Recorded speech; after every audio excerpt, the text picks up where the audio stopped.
Hi, we live in world, and that is completely evidenced by the fact that we keep having the same online discourse every day. I swear to God, it's like clockwork. The sky is blue, the grass is green. Somewhere on the internet, a video essayist is making a video about Fauschenkeffels. Why? Why are we like this? Anyway, we're going to talk about this. So a YouTube channel by the name of Foreign Man in a Foreign Land. This is not somebody who I've watched before, not somebody who was really on my radar until now. They are a pretty large creator, 105,000 subscribers as of now. They are, what I can gather, a video essayist, kind of in the same circles as Jessie Gender and, well, I guess Soul Bunny, because Soul Bunny was involved in a lot of the Twitter drama here. So, you know, same general circles. And Foreign Man decided to make a video called When You're Racist But Queer. And I know what you're thinking. This has the potential to make a really salient point. Something that our friends Vosh and Keppels have actually pointed out in the past. That a lot of people use their marginalization status as a shield to shield them from bad behavior.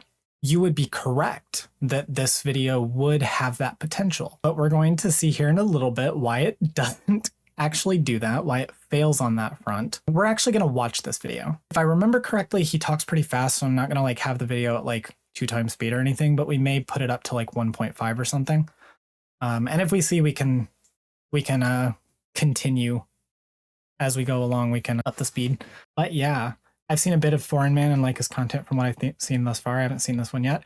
Well, let's get into it then. I actually haven't seen a single bit of his content, so I'm going to take everyone, because I've heard this, generally someone that he, generally someone that makes good content and someone who beyond this, you would really respect. And I'm just going to take that word for it. This is my first introduction to his content, so I'm going to assume that this is not entirely reflective of all of the content that he's made.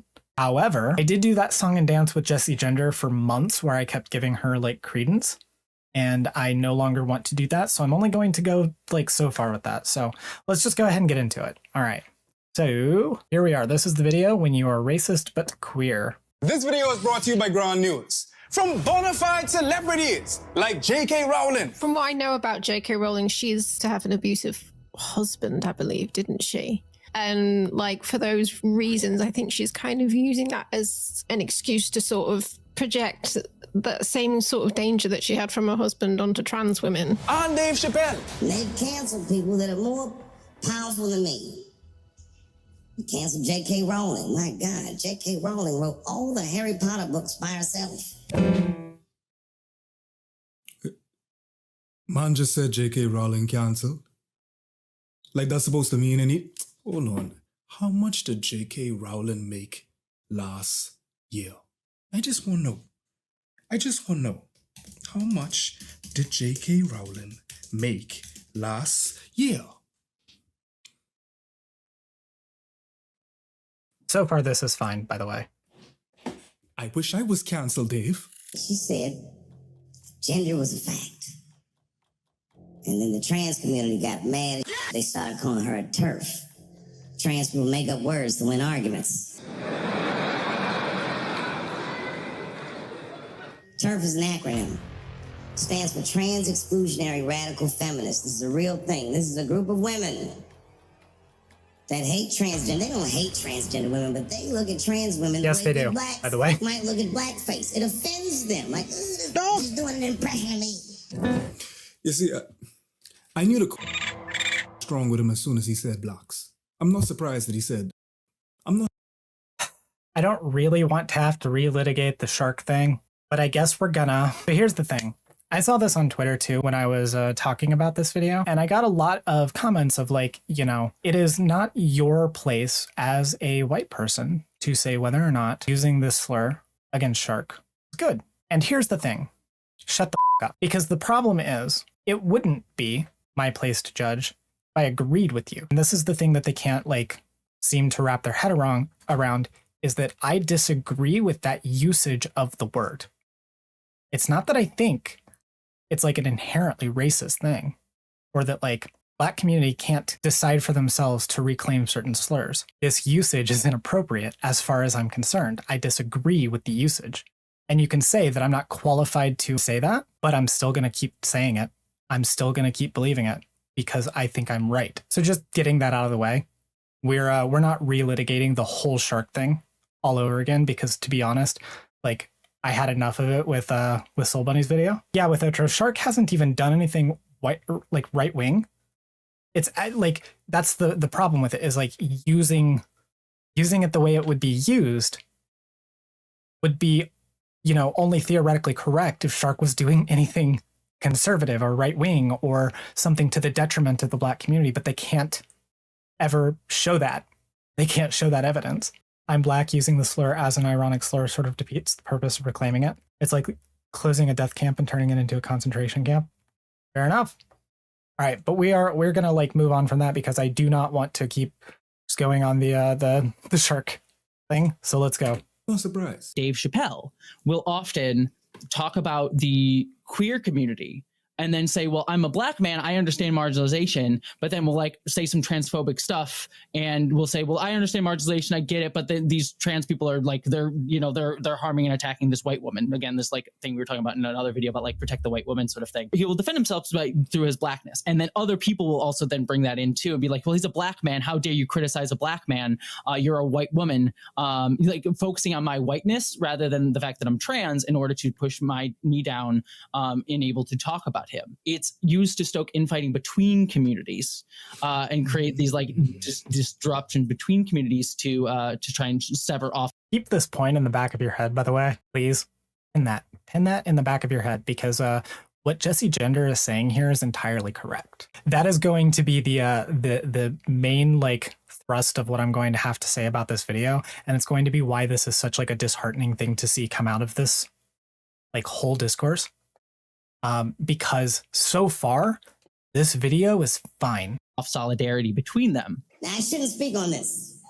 Surprise tool that'll help us later. I'm not a woman, nor am I trans. But as we've established, I am a feminist. Look at him grin. He's so proud to be a... I won't give him a high five. Any face. I digress. From that to internet icons like Vosh. Just say bruh. Already off the bat, we're going to undercut entirely our message by comparing Vosh to Dave Chappelle and J.K. Rowling. I need you to understand how actually laughable it is to have these two people side by side in this comparison. Yeah, Naomi, immediately using the clip, the one clip, you know, the one that was curated by Nazis in order to take down a leftist streamer. Yeah, it's the lack of self-awareness that gets me. Already getting contra flashbacks. Oh, it gets worse. Whew. Wow. And careful. See what that tender queers are. True, by the way. I don't take it back. I don't take it back. They are. There's a... I can I draw attention to that real quick? This actually bothered me when I first like saw that part of the segment. Can I draw attention to that little clip there? I don't know that this was intentional. Did anyone else catch the FBI clip that was being used to censor the R slur? Almost like they were making a joke about Keffels getting swatted, which I think might actually be one of the lowest blows they could possibly take and would make this video fucking disgusting regardless of what else is said in it. Like I think anything here that goes forward, no matter how salient of a point it is going to be colored by how fucking vicious and unnecessarily stupid all of these critiques are, and how absolutely unnecessarily they go for the lowest possible blows. A legion of case studies that demonstrate a pernicious principle, a privilege, if you will. But the best introduction to this comes in the form of a Jussie Smollett. Now, oh God. If you recall, the panorama was the perfect cloak for Jussie's grand opening of the critically condemned play, The Boot is on My Face.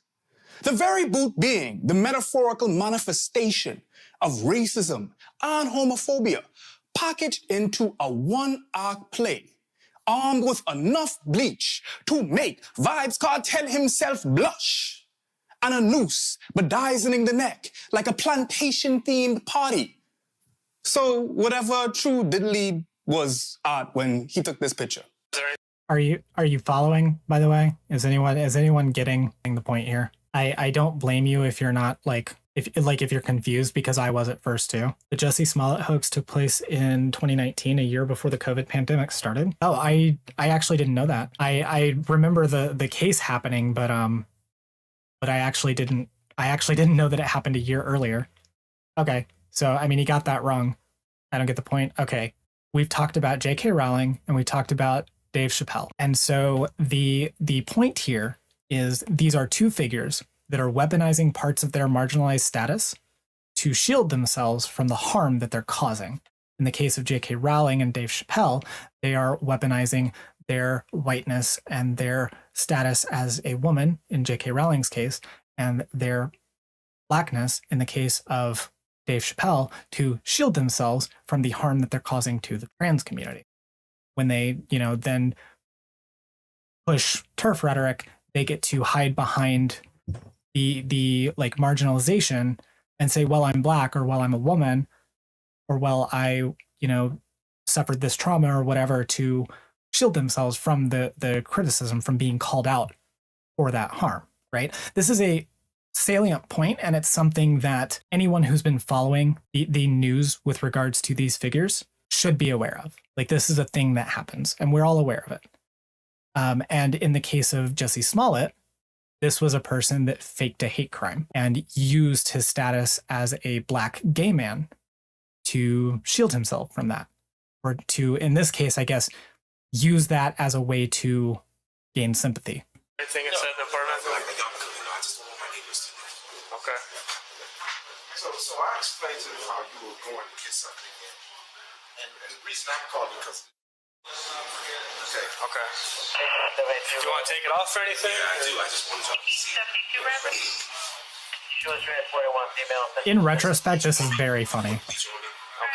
Jussie clamored that he was accosted by two black men who called him homophobic slurs and topped it off with, "This is MAGA country."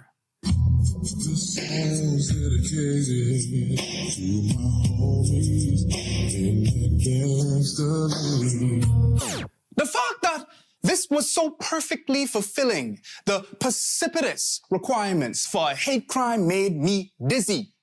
My head did bounce like ball and was swinging more than playground. Then celebrities proliferated the internet with responses of support for the Empire actor Jussie. And if you don't remember the show Empire, it brought you classics like this.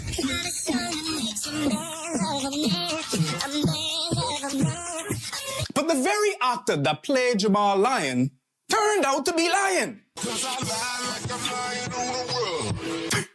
I'm sorry, I shouldn't laugh, but to stage a hate crime, right?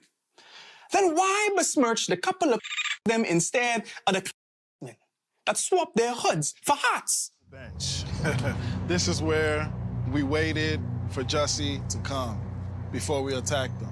Anyway, the world dragged Jussie like a dead deer off to the side of the road because in an attempt to apprehend the attention Jussie believed he was entitled to, he got the type of attention nobody wants: infamy. So what did he do in order to ward off the warranted criticism he got? He did this. I'm not. That's what I was trying to say. Okay. I'm not. Okay? I am not. I am innocent, and I'm not. If I did this, then it means that I stuck my fist in the fears of Black Americans in this country for over 400 years, and the fears of Martin Luther King, this man is not. Your Honor, I respect you, and I respect the jury, but I did not do this, and I am not suicidal. And if anything, The eye roll there is very funny. I did not do it to myself, and you must all know that.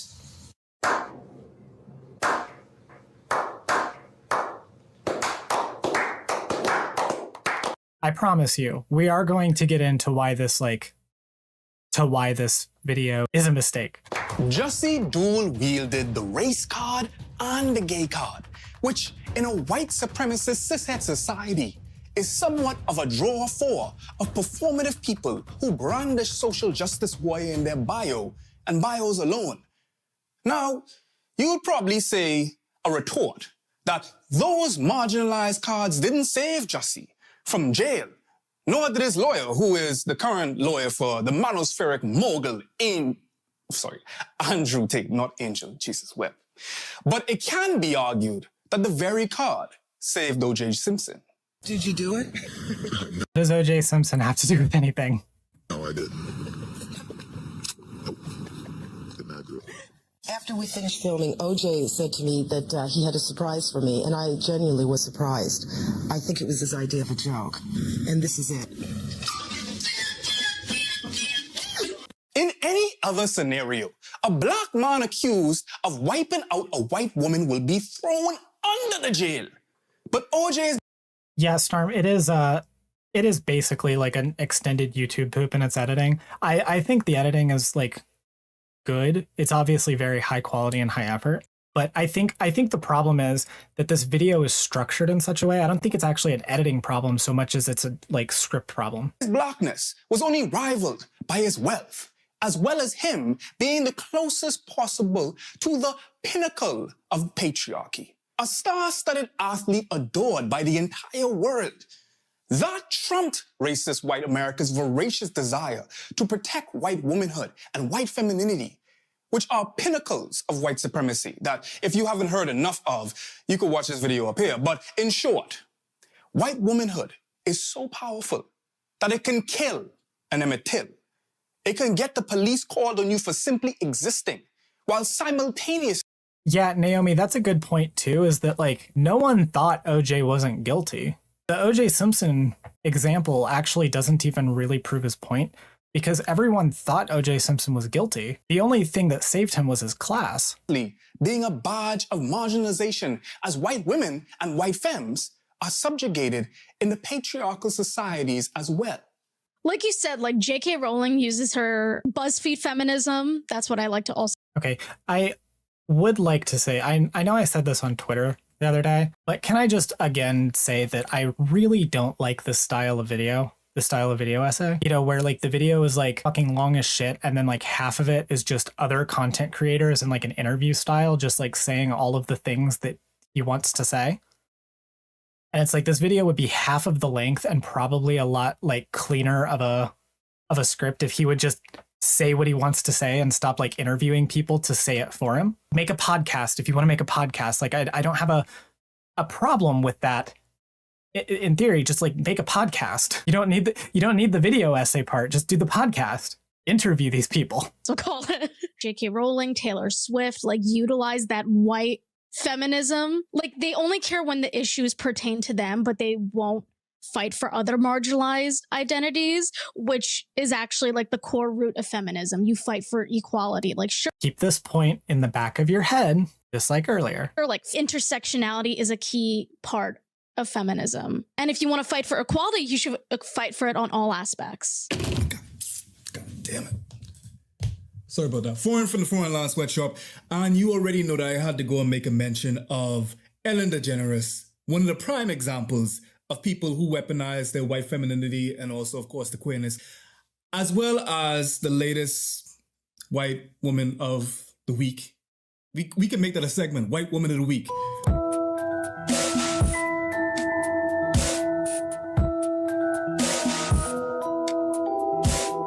Colleen. Hey. Oh God. It's been a while since I've avoided talking about Colleen Ballinger, and I'm not going to today. A lot of people Yeah, White Woman of the Week things about would me be a that banger aren't quite segment. true. Doesn't matter if it's true though, just as long as it's entertaining. They don't know what to do. By the way, the worst thing about that video, the worst thing about the Colleen Ballinger video is that the song actually fucking slaps. That's the worst thing about it. I just want to get that out of the way. When they're in a situation where they have to be accountable, so they don't know what accountability looks like. I think that Ellen and J.K. Rowling share something here. And it's something that I have seen. It's going to surprise no one. At this point, I think it's the power of whiteness. It's existing in that proximity to all of the social things that whiteness grants you, so much power has been ceded to you as a white person throughout your entire life in all of these like small social interactions that you have, in turning on the news and seeing people like you, in turning on various TV programs and seeing people like you, in not having to actively look for people who look like you. You don't have to seek them out. They find you. You have some sense of power over the world around you. And I think that that starts to dictate how you behave in positions where you feel like you're losing power. I think that people who are used to experiencing a certain amount of social control are more likely to react with intense negativity or in ways that are really lashing out when they start to lose that social control. So I think, again, nothing so far has been all that bad in terms of like the points. These are all salient points, stuff that I generally would agree with. That both J.K. Rowling and Ellen DeGeneres, I think that they're both experiencing that. Now, obviously, the word privilege in this context of marginalized folk is not the same as white privilege and the like, due to the infrastructural and historical violence that rends whatever privilege we have from our hands. But the paucity of privilege that marginalized folks have in progressive spaces is what we're discussing today. What is marginalized privilege? And how do we address it as progressives? And I got a star-studded cast of guests that are local to the communities. This is the intro, by the way. This is the intro. We're not even into the meat of things. Again, this video could be like half the length if he would just like get an editor for his scripts. That are being critiqued. And also stop interviewing people. Rather than me, the sisters of het black men, doing an inter-community criticism. But I can criticize. See, this is the main like problem with something like this too, with like the structural issue, is that like he just kind of lays it out for you, right? He's interviewing all of these people and having them say it because he's like avoiding the, you know, I'm a cis het dude, like doing this. Like, just say it with your full chest. Like, you do not have to be like part of a specific marginalized group to have an opinion on something that affects that group. Of course, we should be listening to more people in those circles when it comes to like those issues. But like, we're doing the like oppression Olympics here, where we're like adding our points up and all of our like marginalization stats, and then like whichever points you have the most in, like you have the most qualifications to talk about something. Criticize this. My experience of weaponizing marginalization as a black man myself. Now, if you are familiar with this channel, I have called, I'm sorry, we need to talk about the white slander. I have called white people skeet-colored, sun-dodging, paper impersonating people. The list goes on. I've said things that will be read back to me in the court that decides whether I go to heaven or hell. And all that I could hope for is that my family gets a discount for my funeral, because I know ain't no way I going to heaven. And I would blush if I found out that they spend so much money just for me to go to hell. Even if God himself is up there smoking and getting ate, it don't matter. But there's one thing I did that truly demonstrates how marginalization could be weaponized. And that was my most popular video at the moment, Asiaphobia in the black community. I vividly recall my heart dropping into my after I uploaded this video, and I saw the sign that YouTubers fear the most, the limited monetization sign. Oh gosh. That's what this video is probably gonna get. Man, that all my... I know that because my Jesse Gender video also got that from like months ago. So we'll see. Hard work would be for naught. So I started campaigning, claiming that YouTube is penalizing me for being a black creator, discussing these racy issues, which is definitely something that happens, but not this time. Regardless of the commentary to be had on how the algorithm treats us, we people who are darker than blue, as opposed to our colorless creator counterparts, I knew that folks will rally behind me if I cried algorithmic racism rather than the fact that my video got limited monetization because I said something that I shouldn't have. Okay, I'm sorry. Can't say I've ever weaponized. Okay, I would like to point out that he's using this example here. Like the point is to show that even he, like as a member of this community, can, you know, be part of that. Like, you know, he's not exempt from this. And okay, fine. Let's see where we go. Let's see what the point is.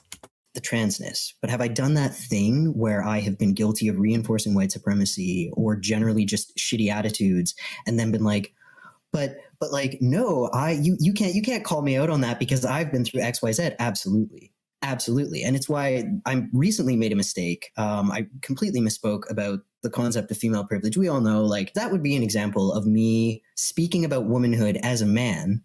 And I could have been like, okay, but I'm trans, but I didn't. I became an adult when I came out. I became a better person when I came out. I became a real person when I came out. Prior to coming out, I was more likely to fall back on having been oppressed as a woman than I ever have been as a trans person. Then I forgot. Can you please give an example of that? That is a thing that I've been seeing a lot with the interviews is like, you're just saying shit and like not actually giving examples. It's just kind of like, take my word for it. You were ever a woman. I was just like, I forget too. I lived as a woman so thoroughly that I believed it myself for a long time. And the most obvious example would be like the white woman tears thing, right? Like, did I ever do it in such a way that I was harming someone directly? Not that I can remember. I certainly fucking hope not. However, did I speak as a white person and then respond as a woman? Yes, absolutely. The sad part is that it worked. The limited monetization was lifted. I paid my rent, and the video went on to be acclaimed by my critics and contemporaries. But I bit the hand that fed me to do this, to get this acclaim. And by admitting to it, I'm also robbing the next creator of color that claims the algorithm is biased against them. And because folks may doubt that now due to my admission, much like they doubt Elliot Page when they call him the new Jussie Smollett without even knowing the veracity of his tears. I'm going to argue, though, that people would have done that anyway. I am going to point that out. While, yes, he is correct that, like, that is a reason why we have to be, like, honest with our intentions and why we need to, like, not take advantage of our, like, marginalization status. The problem with this example is that, like, they were going to call they were going to say Elliot Page was faking it for attention anyway. Like, the people who are saying that, they were going to say that. It doesn't, they don't need Jussie Smollett to make that argument. They were going to do it anyway. But most of all, I robbed myself of the merit that this video had because I can never be sure if the video... Why do I feel like I'm, like, listening to a fable? Would have performed this well had it not been for the block boost. In this current landscape of leftist communities, we rightfully weigh the perspective of marginalized folks a bit more than our racist white counterparts. And while there is discourse on whether we really listen to marginalized folks or not, rather than simply signaling that we do, there is discussion to be had on whether this affirmative action of opinion goes awry or not. I guess it's quite similar to, like, Blair White. Quite an easy way to, like, round up support for yourself and sort of grift in a way. Like, I think a lot of right-wing people like to think that they're not being transphobic while they're being transphobic. They're like, I think they like to say things like, well, I can't be transphobic because I'm listening to this trans person and agreeing with them, even though that trans person is saying really transphobic stuff. Candace Owens as well with, like, Black issues, and it's like it seems to be quite easy to round up a lot of support because I think there's a lot of people not wanting to label themselves as racist or transphobic or whatever. Users on Twitter. I'm still confused as to what those examples are referring to. Like, are we talking about, because this is, and this again goes to the structure issue. The meat of this video, like the main segment, like even if you go onto the thing here, like it's titled like the section you scoundrels are looking for. Like the thing that this video is about Vosh and Kevels. What I'm confused about is what all of these examples are supposed to be talking about, because he's bringing them up at times when it seems like they should be being compared to one thing. But overall, are we, like, comparing them to Vosh and Kevels? Like, are we seriously comparing Vosh and Couples to Blair White right now? Or was that comparison supposed to be to Jussie Smollett or J.K. Rowling or whatever? Like, it's really, really hard to tell based on the way this is structured. And the only thing that I can like glean from this is it's probably kind of both a little bit. Like it like all of these particular like figures are supposed to be like grouped together as the like people who use their marginalization status as a shield.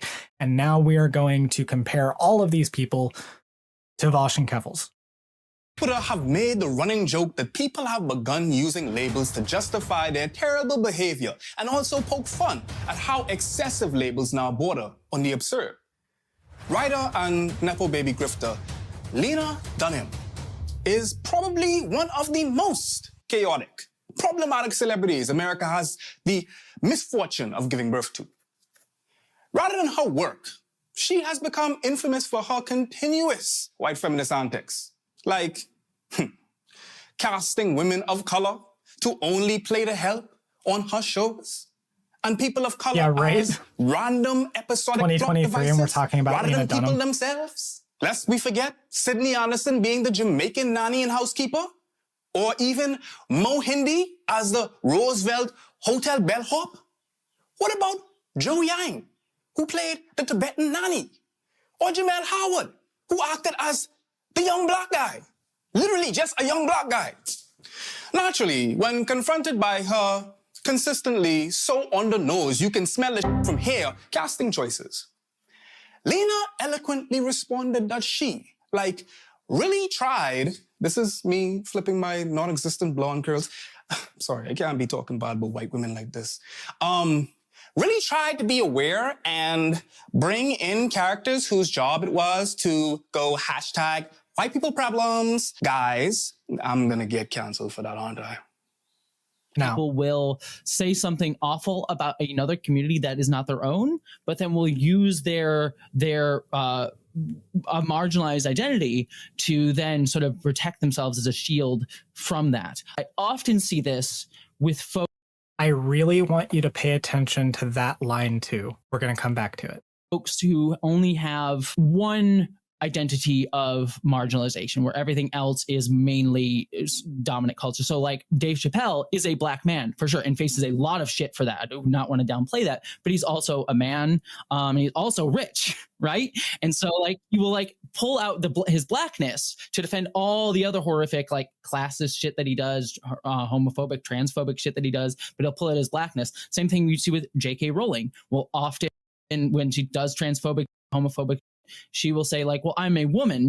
You're attacking me because this is TERFs always do this. Like, you can't attack me because I'm a woman. This is sexism. You see, this is, they like pull on that because I think one, it allows them again to sort of remove themselves from responsibility for their actions and center their marginalization to do so. But then also, I think it's also just because an unconscious thing is because they see, because they understand what it is to face sexism in certain respects, they seem to think that all criticism of them is that thing.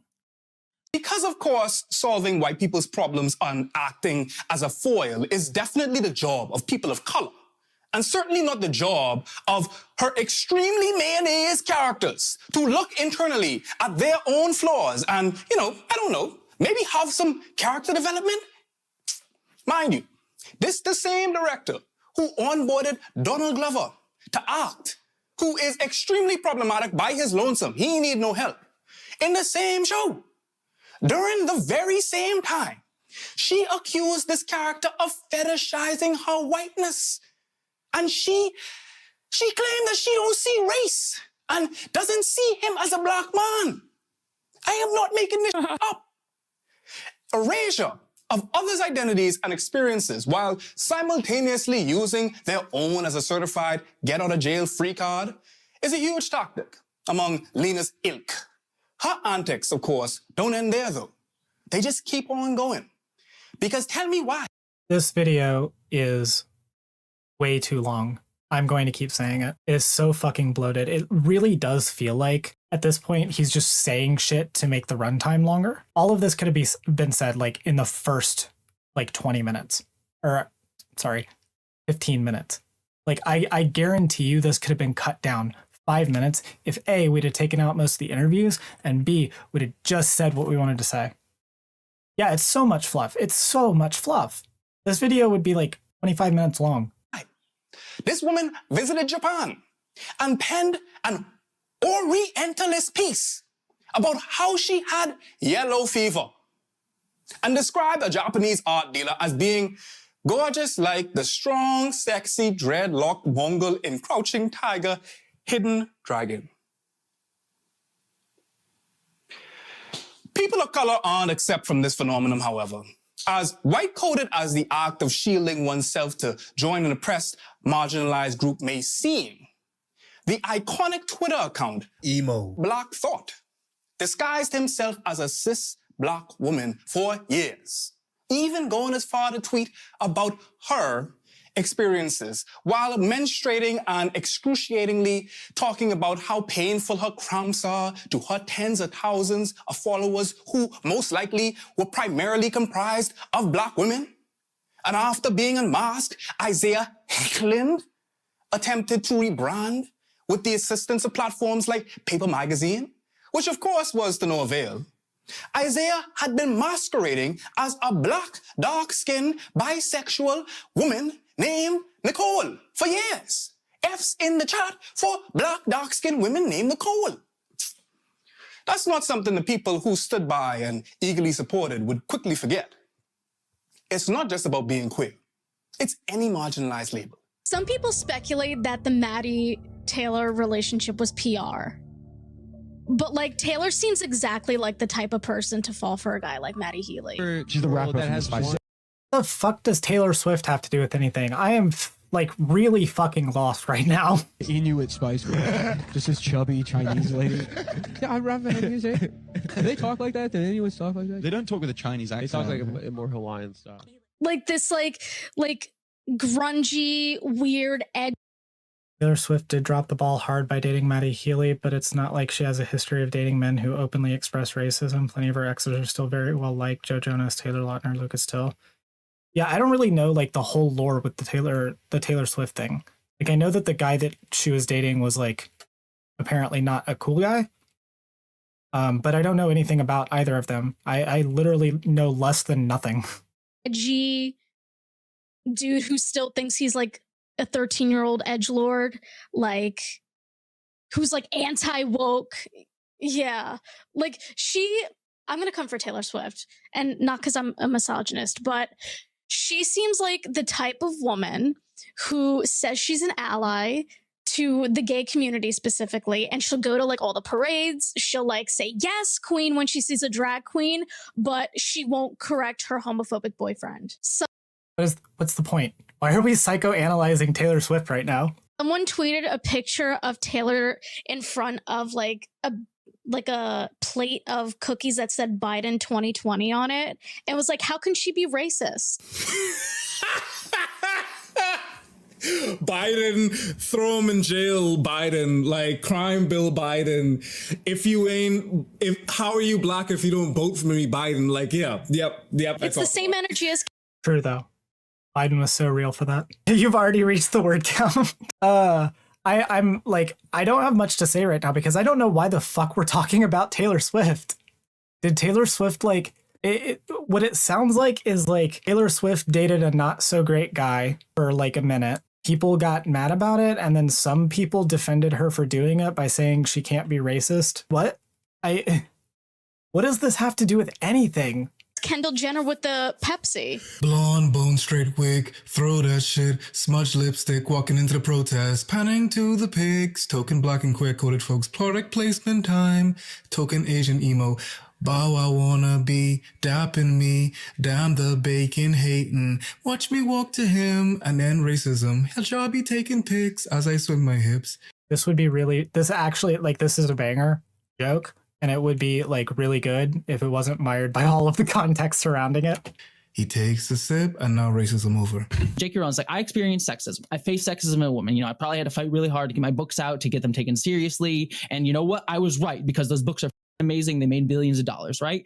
And so she's like, I know what sexism is, and I've seen it. And so when other people come to her and say, this is fucked up what you're saying about trans people, she then views that as sexism because it feels the same, because she doesn't like recognize the difference between the dominant culture and people in power attacking her because versus like people below her, because again, she only has one intersection of marginalization. And so she only views it on this axis of like, I'm being attacked or not. There are a few case studies that hit close to home and near the bone because they belong to our very community. Yeah, it's time. So people over here might occasionally say All right, we're ready to get into it. We're getting into the meat. Is everyone ready for the drama? Been so long. Let's do it. whatever. Okay, I'll take people saying and supporting class emancipation than I will taking them saying not supporting class emancipation. Yeah, I'm doing gay. Once again, I'm just going to say what was wrong with that clip. What did Bosch say that was incorrect? Ops on tender queers. I'm encouraging my followers to make pit crew accounts and infiltrate tender queer Twitter. So I've said this before, this is not new. This shouldn't be surprising to anyone who watches my content. I say the N-word sometimes in private. That clip is 4 years old. Can you put that into perspective for a second? Could it be that they couldn't find a clip of Vosh admitting that he says the N-word in private recently? Because it's very possible for someone's behavior to change over time. It's funny how that works. Yeah, true. Like the whole point here is just to like poison the well. That's why they opened up the way that they did with like Vosh and Keffels at the beginning doing the pedophile clip and the or wait, was it the pedophile clip or was it the N-word clip? Whichever one. With doing that and the I actually already forgot what Keffels clip they did because they only like the picker clip. The point is like the reason that they started with that is to poison the well against Vosh and Keffels before they get into the point. It's not enough for them to actually make a coherent argument against why Vosh or Keffels doing what they've done or said like is like racist or homophobic or whatever like thing they're accusing them of. It's not enough to like be able to do that. They have to make sure that you already dislike this person so that it's easier for them to actually make the argument without having to use any actual evidence. Once they catch wind of the plan, they're going to all become incredibly suspicious of pit crews and they will eat each other alive. If you're a white dude, listen over here, this is the circle for white dudes who really love saying nigga. They love saying, they're like, okay, this is where they are, okay? This clip is 4 years old. Does it matter which pit crew? No, just use a random one. But the more diverse, the better. Like, make it like... I'm not even... By the way, I just, like, I have to say this too, because I never got the chance to go off on this. The implication here that anything that she's saying here is digital blackface is fucking insane. I don't care. A black butch lesbian. The cornbread tube versus white bread. Whole wheat bread. Baguette bread tube saga has been plagued with a few names, but none as incendiary as Vosh. What the devil? Y'all saw that? Easily one of the forerunners of the debate brosphere. And listen. No, he is the debate brosphere. Like whenever someone says debate bro, they just mean Vosh. It's really funny that they even say it. Like Vosh, I don't even know the last time Vosh did an actual debate. They can just say streamers. They can just say white leftist streamers. That's what they mean. Please, just say it. Say it. Say it with your full chest. It's impossible to deny his indelible effect on the online left. That being said, he has employed many misogynies and tactical bigotry.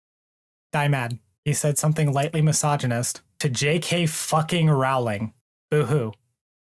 I don't care. It's J.K. Rowling. To make even the husk himself blush. Hello, darkness, my old friend.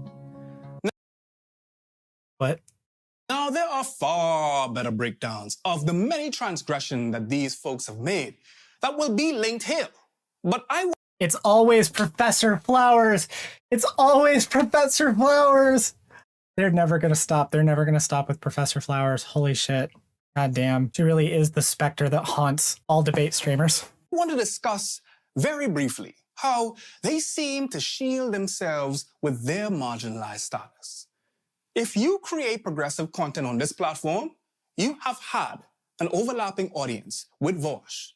Ergo, Many folks will come in your comments clamoring about when will you talk to Vosh, claiming that we have more in common than in contrast. Give him a chance. He's clipped out of... Which, by the way, is true. Literally, even this video is just saying all of the same things that Vosh, Keffels, and all of the rest of like the people in this whole sphere of like leftist streamers are constantly saying. The things that they don't have in common is this weird fucking obsession with like years old clips. Context a lot. You know, all that horse...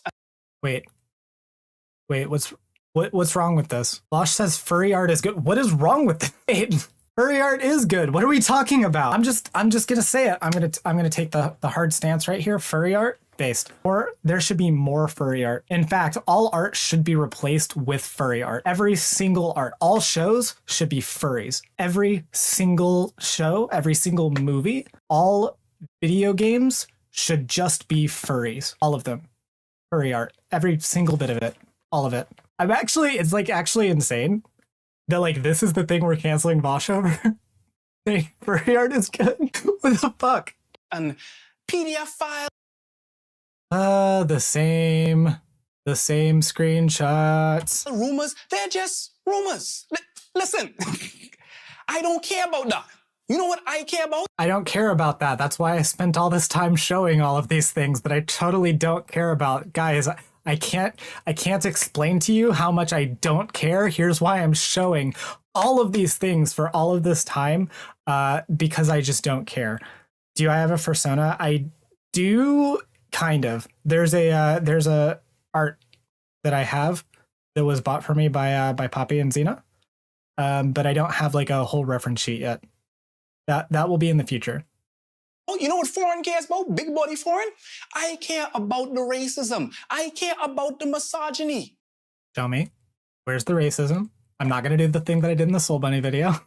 I promise you. You might be able to look past the bigotry, but one of the shields that are raised when criticizing Vosh is his queerness, of course. But the one I like the most is his... Yeah, like, obviously this is true. Like, Vosh having autism doesn't mean that, like, his actions can't be criticized. And obviously Vosh is making a joke here. All right, let's just have... He can say what he wants to say. His autism. I'm a different kind of autism. Big body foreign, they say. Yes, they call me that. Big body foreign. Give him a chance. He's on the spectrum. Thus does not pick up on social cues. For one, how dare you? No, seriously, how dare you take me to be the that Jesus rode to Jerusalem on? And secondly, how dare you infantilize and dehumanize autistic folk them by putting them in a category impervious to criticism? No one is putting autistic people in a category impervious to criticism. It is acknowledging some of the like traits that come with like autistic, that come with being autistic. That doesn't mean that Vosh doesn't have like things that you can criticize him for, but it does mean that you have to take his being autistic into account when you're looking at some of his actions. You can't just ignore that altogether. Again, this is like anti-intersectional. But most importantly, we know this not to be the case, because we have a whole Jesse damn gender who is autistic. I have so many thoughts about this. The excuse being like, don't criticize this person because they can't communicate themselves as well because they're autistic. I used to work at a Boy Scout summer camp, and there was...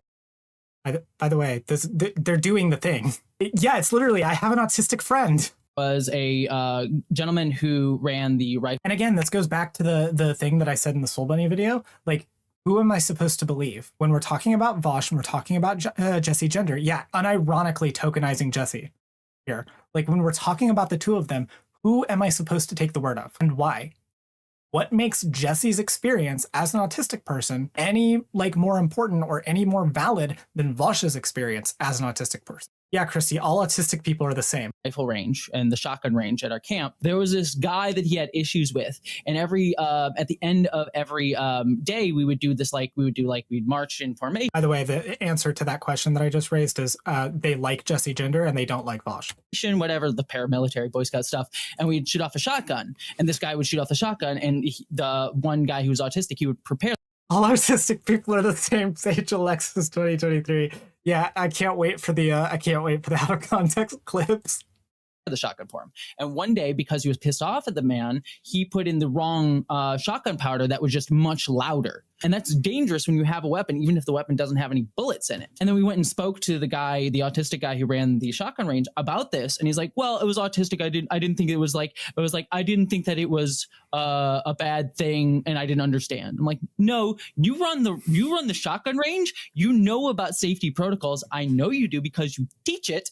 And so to put it off on that is just using your autism as a shield to escape responsibility for your behavior. If that ain't enough for you, we have Swolesome, who is literally autistic and bisexual. Like, literally the same thing as Vosh without the edginess, which is, of course, caucus speak for racism. Vosh, him not saying it as much as his followers being like, okay, but he's autistic, he's autistic, he's autistic. It's like, you guys need to recognize what you're doing here. Like, this is not helpful to autistic people. This is really not helpful at all. A lot of white autistic folks. Remember, again, this person speaks for autistic people, all of them, except for Vosh. Again, I'm going to keep like saying over and over because it's always going to be the case. Like, what makes Swolesome here? What makes Swolesome here more qualified to speak on the experience of a autistic bisexual than Vosh? Yeah, Christy, I think it's just like a inflation of bi and pan, which for the purposes of this video and for like my analysis, I'm also just going to like use them interchangeably. It doesn't matter. It literally doesn't matter. Like Vosh calls himself pan. This person is bisexual. Like same difference as far as I'm concerned right now. Folks, in particular, will have fallen into communities on the internet that are really misogynistic, that are really like racist, that are generally just have a lot of shitty attitudes. And they may have a basis that they're operating from where they think like that's kind of normal behavior. I've met autistic men in particular who think that, yeah, it's totally normal to say like scuzzy things to women. That's how men joke around, right? That's how it works. Here's where it starts to get more complicated in my mind is if someone has told you that was inappropriate, I didn't like it, you now have enough information to correct the behavior. So even if you didn't have it before, now you do. Now you know. And so for me, the ableism comes into play there when people are like, hey, but the problem with this point is that you have to demonstrate that like the behavior is something that you're like is worth criticizing. So like, again, what we're talking about is this vague notion of Vosh being like racist or ableist or I guess transphobic is one of the things that is often said for Vosh, despite him having basically an entire fan base that's just trans. You have to demonstrate that the actions that they're engaging in are those things. You can't just say it, and then because the person saying it is of X group, you have to believe them. What I would then say to Folsom here is, show me the ableism, show me the racism, show me the transphobia. Like, explain to me what the issue is. Stop just like saying it's ableist, it's racist, it's transphobic, it's sexist. Or at the very least, like make your case. Like, oh, but they're autistic. You're implying that we can't make those connections, and we absolutely can. No, it's not implying that you can't make those connections. It's, again, acknowledging that those are a factor in communication. What he said isn't necessarily wrong, right? Like, obviously, there are ways that like autistic people can control for some of the setbacks that they may have in like communication. But you can't just assume that every single person has all of those things, or, you know, just because like in this case, and again, I'm not making the excuse like Vosh is autistic so he can't like whatever. Like, I'm just saying in a hypothetical, because all of this is hypothetical. In a hypothetical, like, we have to decide is like something that Vosh said, like, does the fact that he is autistic like explain that? Right? You can't just assume that because Vosh is a large public figure with like a lot of followers, or like because he's very like educated or well-spoken, that like that isn't a factor. And that's what I get from this video. Like, the implication here is that Vosh's status kind of takes away some of the setbacks that he might have as an autistic person or as a pansexual. Why that an autistic person can't have that understanding? You are using ableism to enable behavior. But let me ease up off your boy Vosh for a second and get to the gal them. This one right here is for the gal them. Keffels, probably one of the newest darlings of the left, due to what I like to call the effect, which is when something tragic happens to a person in a community, a marginalized community especially, and folks begin. You don't get to say anything about tragedy happening to Keffels when you literally opened your video making a joke about her getting swatted. Sorry, fuck you. Immediately, fuck you. Anything you say from here is forfeit, by the way. Just saying that straight up. To rally behind them in order to ward off a common enemy, which in this case was Kiwi Farms. And let me get serious. Let's take a moment. I can't believe I'm saying this, right? But we gotta commend Keffels, because she went up against a system that is the taint of 4chan. Like, all of the sweat and the unctuous grease from the net beds them of Reddit and R-Poll alike, it settles into Kiwi Farms. There are forums dedicated. Yeah, sorry, I can't excuse Keffels doing 9/11 either. That was actually, Keffels doing 9/11 was pretty bad. So maybe we're gonna have to be anti-Keffels. I know she just followed me back on Twitter, but sorry, I'm just gonna have to. Keffels, you can't do 9/11. To doxing people, threads that were literal nooses for some Sudokus. And the intrepid Keffels fought valiantly, endured some of the worst of Kiwi Farms, then emerged like a phoenix into a shiny career in leftist progressive punditing and also posturing, but we'll get to that. Then she piss on it. I talking about like old yellow style, show the leg up, piss on it, right? She gone on to make some of the most egregious lies. It's the J stuff, holy shit. Okay, fuck off. Nothing that Keffels did with the J stuff was actually racist. And honestly, the fact that this would be the example of Keffels doing like a racism, the fact that this is the example shows that they have absolutely nothing, because there was like, Keffels literally did nothing wrong in this event. Like, absolutely nothing wrong. Jay was objectively the person in the wrong in this scenario. Jay was the one that attacked Keffels for literally not like taking all of the money that she like got doing a like fundraiser and just giving it to like random people's go fucking fund me's. Thank you for the super chat, Queen Slut. In the most seductive voice possible, yeah, I'll show you the racism and ableism you. I'll try it. Yeah, I'll show you the racism and ableism you. Was that good enough? This being the example of like Keffels doing like a racism shows that they have absolutely nothing. Like, if you take this seriously, I cannot like anything you say after this point. I'm just like, my ears are closed. I don't care. And bigotries. We have noodles. Everyone. I think. Hold on. We have it. I don't know if Poppy did it. Not on the site yet. We got like a noodle emoji in the Foundation Discord, but I don't think she added it to the site. Tragic. But yeah, it's the noodles thing. It's all the noodles thing. Always noodles. By the way, just gonna say this right now. Noodles are fucking tasty. Don't at me. I'm just fucking around at this point because like I cannot respect a single word that's gonna come out of this segment. I've seen in this space to the point where it got so bad that she had to do this. It got so bad that she had to do this. Is everyone reading these tweets? Is everyone reading these tweets? This is when Keffels went into rehab after, if I remember correctly, a suicide attempt, as somebody who very recently just went through the same thing. Well, not the drug relapse part, suicide. I can relate. And I have some very choice words to say about this, because this is kind of like the same language that was used by some of Bad Empanadas fans. You know, couching myself behind my mental illness to avoid rightful criticism. Fuck you. Absolutely, fuck you.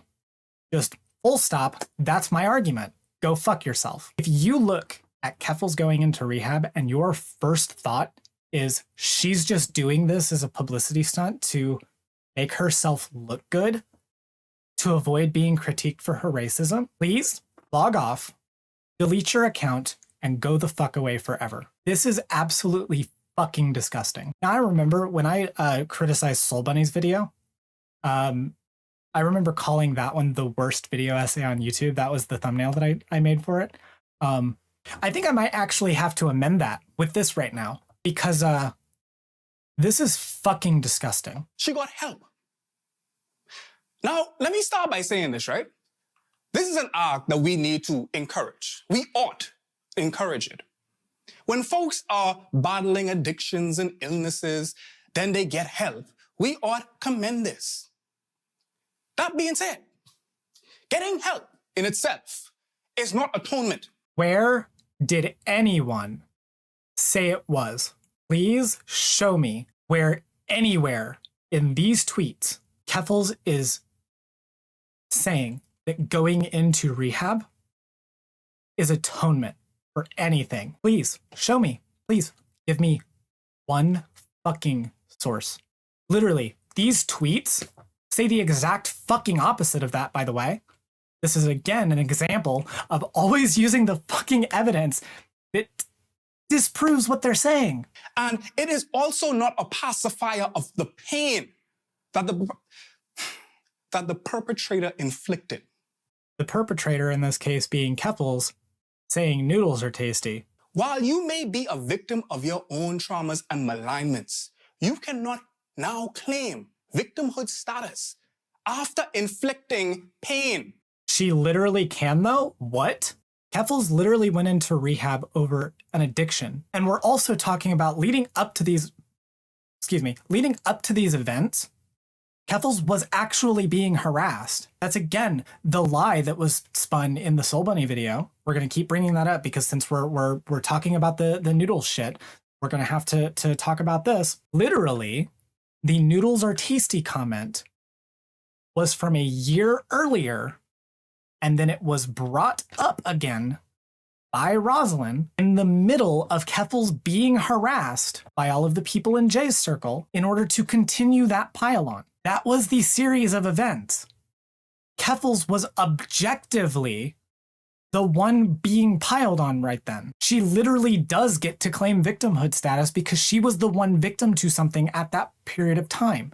Now, whether you want to say that, okay, Keffals contributed to the pile-on of Rosalind a year earlier by making her noodles are tasty comment, okay, fine. We can even acknowledge that.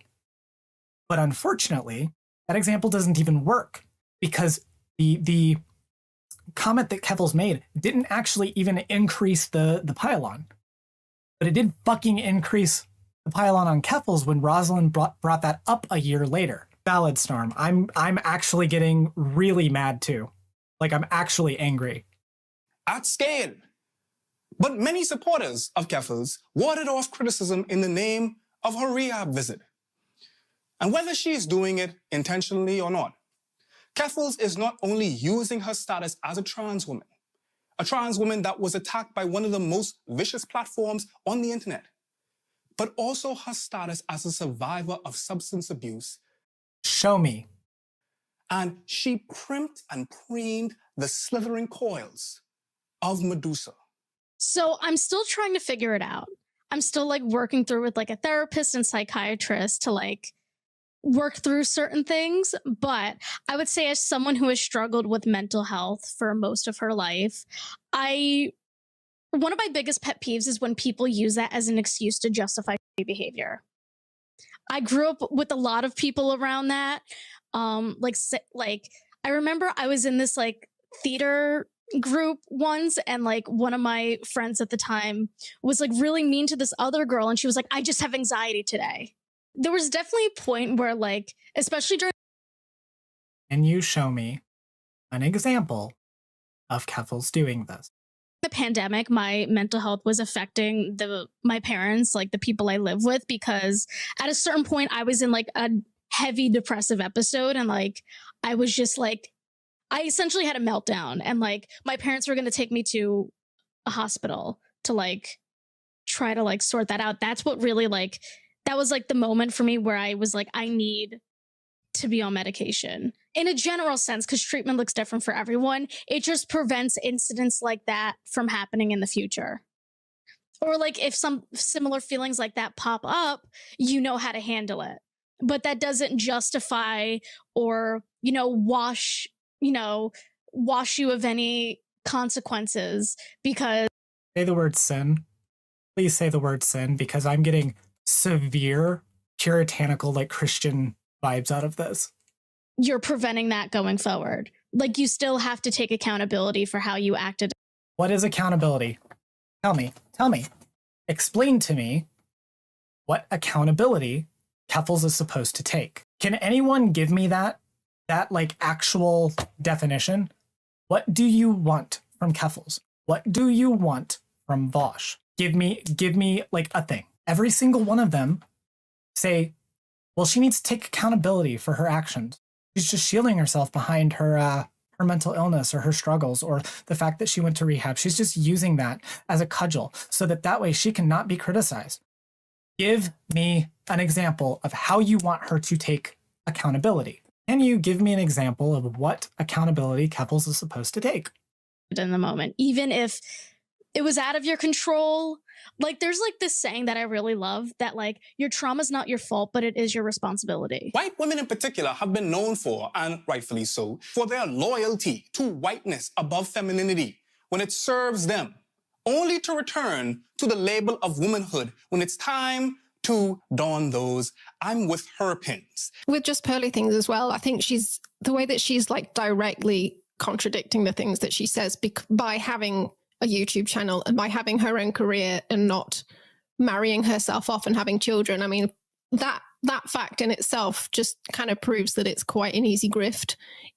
You know, you don't even have to live the values that you're putting out there. Like, they don't care. Like, as long as you're a woman who's agreeing with them, they don't care. So with our videos, you can kind of tell, like, we put a lot of time into them. We consider the things we're going to say, and you know, it's a well sort of rounded video. Whereas if you look at Just Pearly Things' content, it's terrible. She just sits in front of a camera and she just. Are we really comparing Keffels to Just Pearly Things? Are we doing this right now?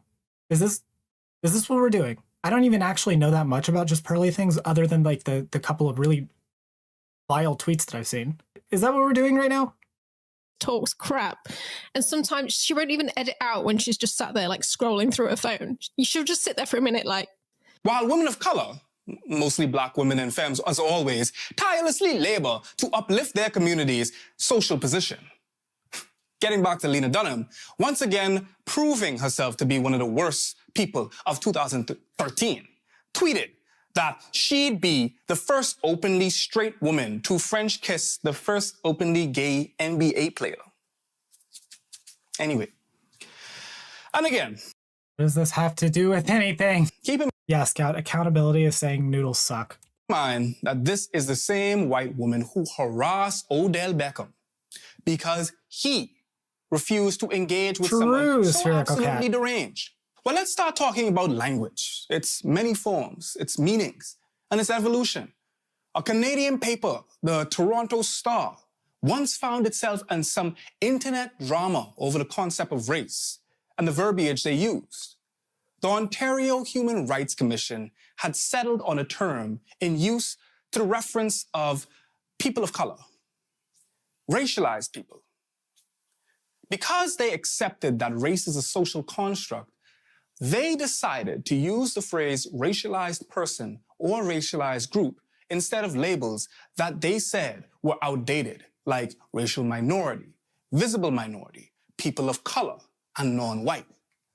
And so, in the feeble-minded attempt at being the Onion, a reporter at the Toronto Star headlined 5 other labels for people of color, non-whites, racialized people. I mean, surely the commission focused on human rights was being sensitive, just like the Gen Z weirdos. Always being such crybabies and snowflakes, right? Well, readers naturally complain to the news. I'm actually like having a really hard time. The point of news outlet about her tasteless remarks. People hated that she was making fun of it. Well, less she thought that the labels themselves were funny, but the idea that creating new terms that were more inclusive is an exhausting, silly process that seems reductive. After so much backlash, the story she wrote was removed from the website on the same day with a community note that the piece did not meet the company's standards. Coincidentally, at the same time, the United States Army was critiqued for not being an imperialist force that assisted in the global domination of the crumbling American empire, but for updating its code of conduct and regulations on preventing discrimination by saying that people who identified as African American or Black may also identify as a Negro. Personally, the term Negro exudes the... What does this have to do with anything? I'm so confused. I had a dream, and well, golly gee, better go grab me a soda pop after going to such a great party era. But, you know, I digress. The story was widely reported. This whole video is a digression. People were shocked. The U.S. Army? Negroes? The policy hoped to provide fair treatment for military personnel and family members without any regard to race, gender identity, religious beliefs, or nationality by proposing to provide an environment free of unlawful discrimination and offensive behavior. It then lists and defines the racial and ethnic group it aims to protect, with the word Negro being the one synonym. And you get to the point. In a long list of various ways those who fit into the term Black may choose to identify. Regardless, they felt the need to publish an apology and recall the verbiage. So here we are in 2023. We've got minorities, non-whites, and people of color. Many of us hear the term diverse being thrown around to encompass organizations, coalitions, or corporate employees' racial makeup. As in, we're so excited to have a diverse voice speaking on this particular issue. But these are terms that have really come to the forefront of discourse and usage only recently, only to be replaced with never hipper alternatives. Yes, words mean things, but words have and will continue to be replaced with less offensive or less loaded identifiers than their predecessors, which is a process known to linguists as pejoration. If a word that refers to something always appear in sentences... Someone please get him a scriptwriter. Someone, please, to cut the video down before he makes it. This did not have to be this long. And by the way, the Nebula version of this video is longer. I was not going to get a subscription to Nebula to be able to watch it, but it's apparently longer. So I just want to know, like, what the fucking point is. Where that thing is framed negatively, then that term will take on that negativity. Harvard psychology professor similarly opined in his book, The Blank Slate, that the euphemism treadmill is a recent drive to adopt the new terms for disadvantaged groups, and it often assumes that the words and attitudes are so inseparable that one can re-engineer people's attitudes by tinkering with the words. People invent new words for emotionally charged reference, but soon the euphemism becomes tainted by association, and a new word must be found, which soon acquires its own connotations, and so on. Even the word minority, the most neutral word label conceivable, referring only to relative numbers, was banned in 2001 by San Diego City Council because it was deemed disparaging to non-whites. The euphemism treadmill shows that concepts, not words, are primary in people's minds. Give a concept a new name, the concept does not become freshened by the new name, at least not for long. Names for minorities will continue to change as long as people have... What's really funny about this video is it thinks it's a lot smarter than it actually is. It's just, like, this is literally like the video equivalent of just using big words to sound smarter. But he's just using, like, he's just citing sources at this point to cite sources. This does not have anything to do with anything he's already said. Negative attitudes towards them. We will know that they have achieved mutual respect when the names stay put. Labels we use become moot with our ever-evolving socioeconomic, social, and racial... There's still 10 minutes left, by the way.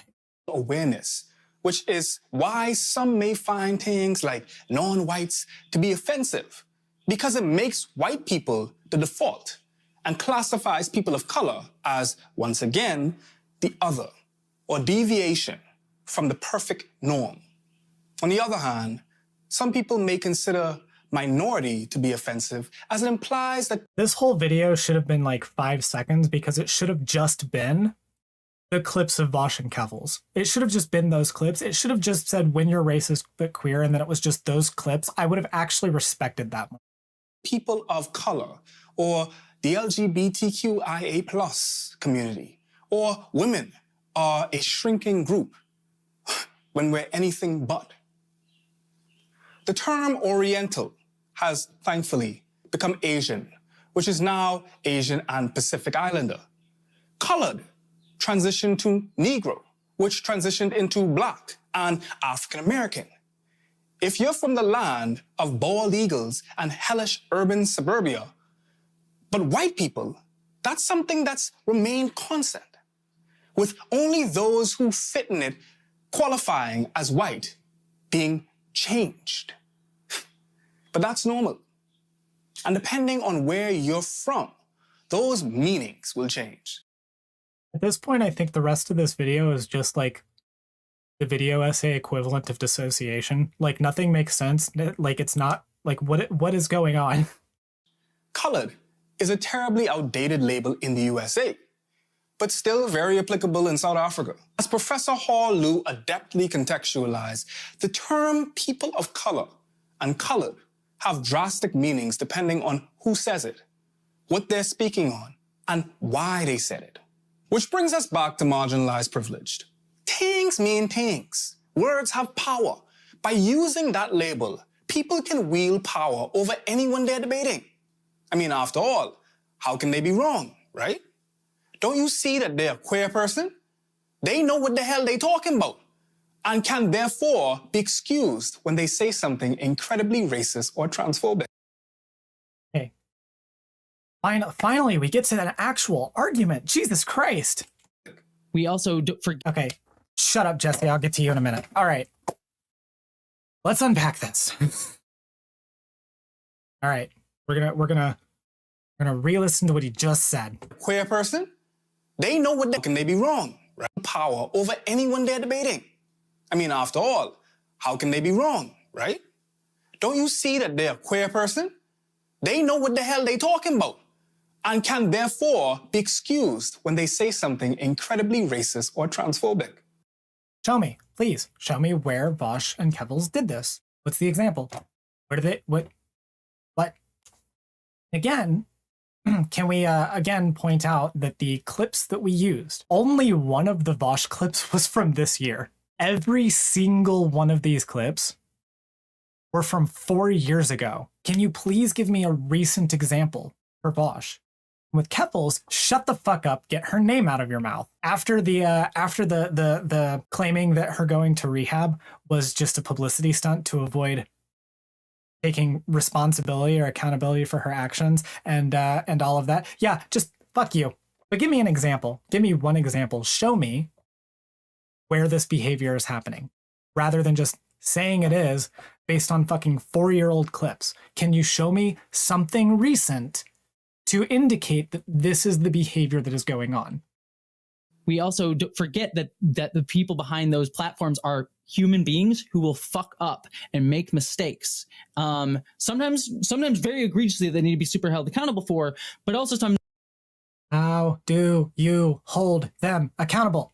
In smaller ways. I don't want to say benign ways, but smaller ways. And what we will do to marginalize people is we will hold them even more accountable and extrapolate the harm, even like hyperbolicize the harm, in order to be more quick to tear them down. You're literally doing that right now.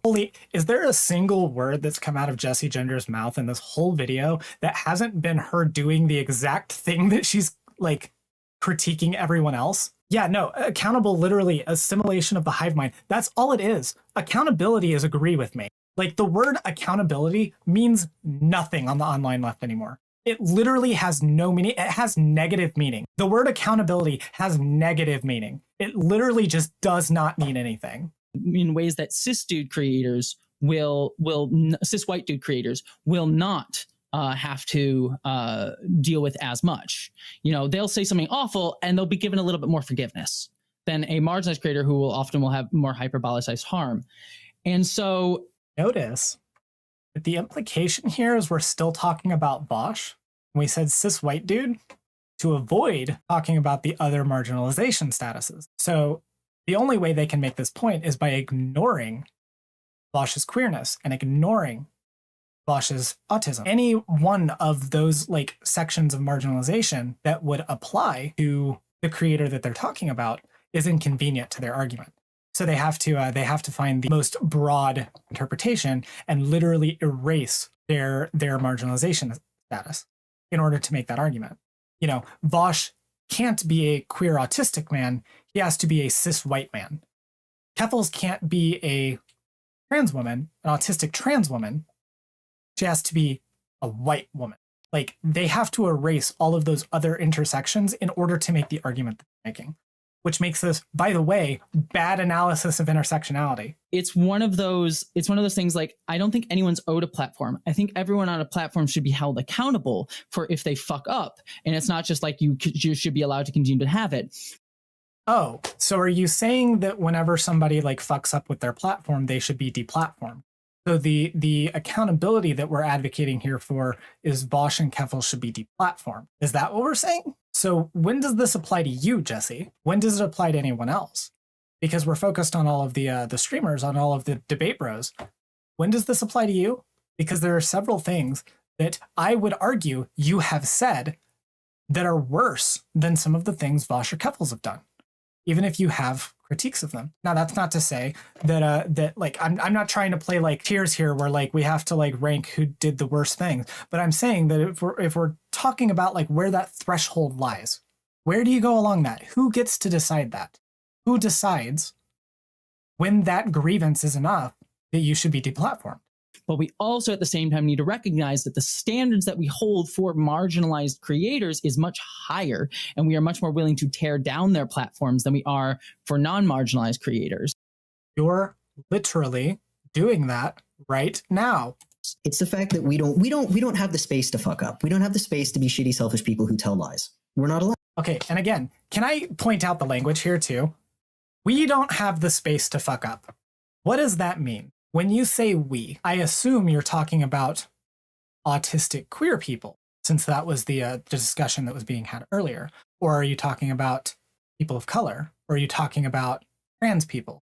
Like all of these marginalized groups. But again, in order to say that, in order to say we don't have the space to fuck up, unlike these other people, unlike Vosh and Keffels, you know, who we can give infinite leeway to them while they fuck up all the time, while they do all of the shit. The only way you can make that argument is by literally ignoring all of the other ways that those two are marginalized.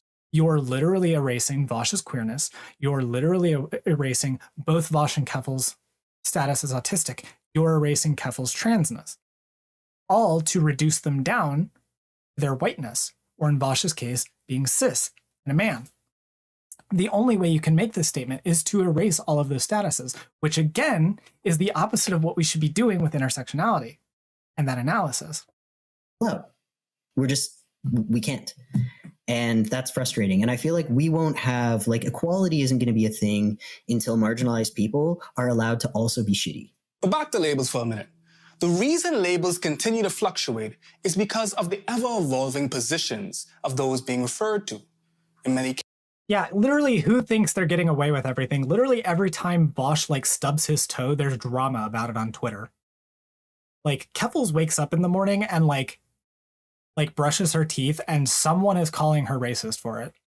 Cases, those in the affected groups prefer to label themselves, which is a process called creating an autonym, as they become more socially visible. Naturally, terms can also be debated within a group. Like if an American Black person should use Black or African American. The groups we choose to identify with and their associated identifiers also provide credibility and open the gates of access to that community. If you're Black, you can reclaim the N-word. And if you're queer, you can reclaim the F slur. And if you're Black and queer, well, you understand what I'm saying, right? Depending upon the context, reclaimed slurs are terms of endearment or used to poke fun at themselves, while in other cases not used by those within that group, they're absolutely derogatory, would make someone marginalized to... How does this apply to you, C-slur? Can you explain that intersection there? I don't think he's going to address that. Fit into the identified group is what sociology calls being in the out group. Also, I'm a little confused here, why we're talking about slurs.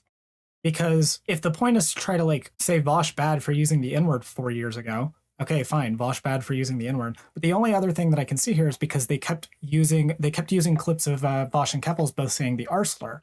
And the R slur, both of them are autistic.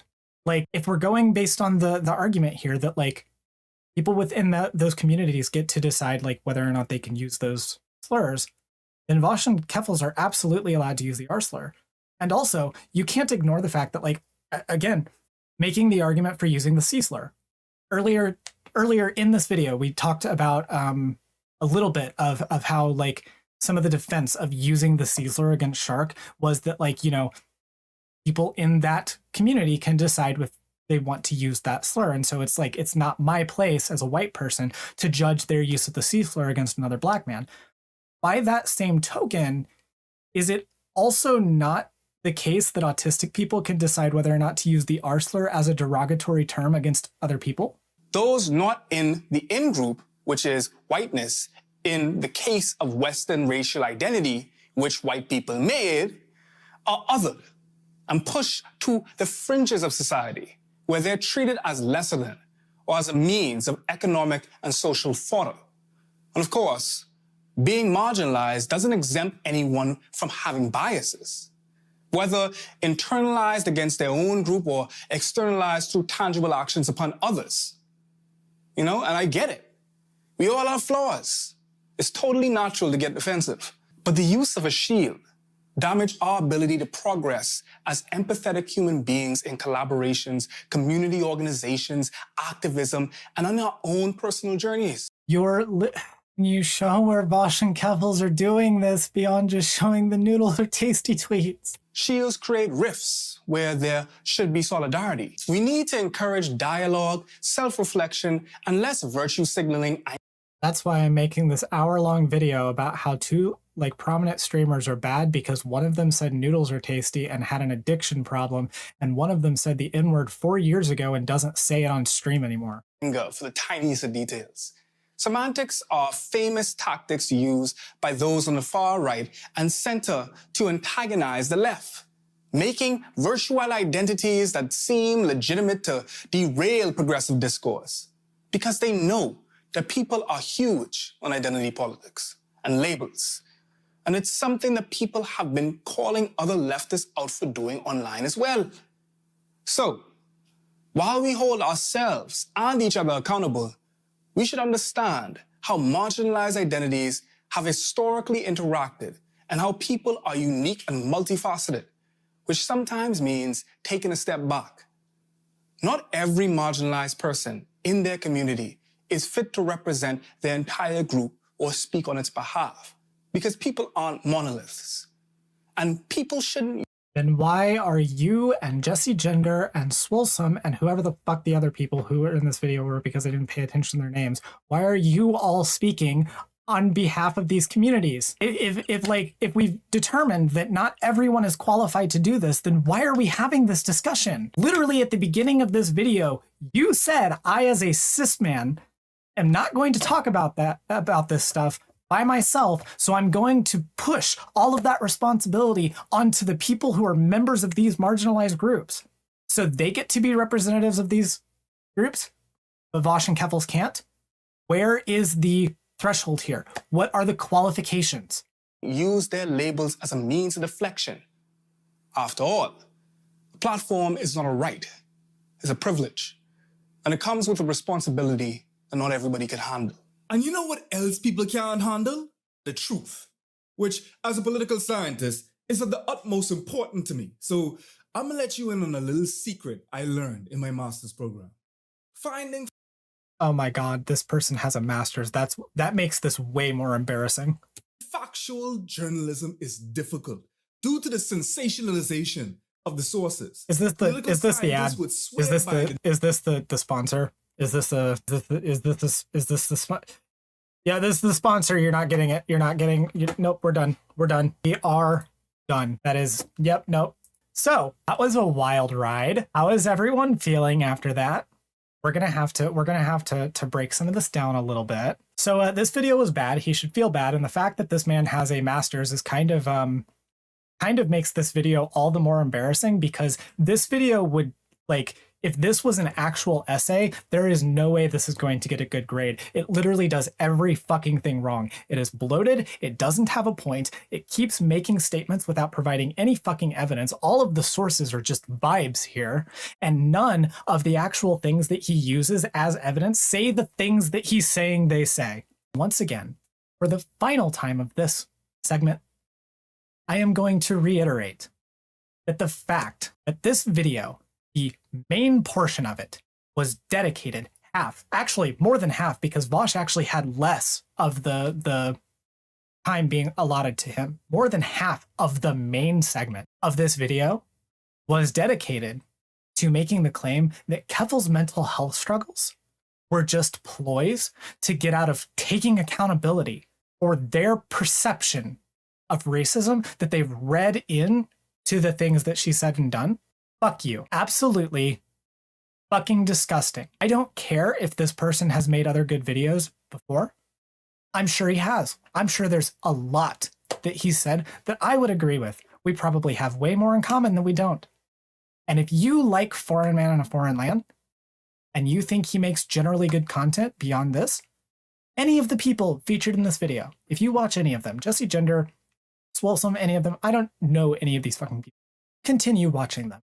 I am not telling you who you can and cannot watch. But this video was bad in every possible way, and his treatment of Keffels was absolutely fucking disgusting. That is the only other thing that I have to say about this video.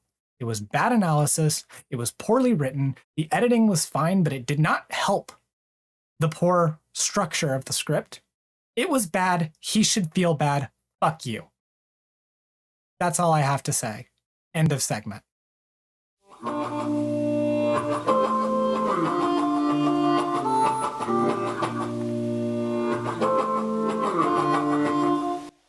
Thanks so much for watching. If you like this video, make sure to leave a like, a comment, and subscribe. And if you'd like to support the channel further, you can become a channel member by clicking the join button, leave a super chat or a super thanks. You can become a patron at patreon.com/SaigeAlexis, or you could donate to my coffee. The link for that will be in the description below. Thank you so much, and I'll see you in the next one.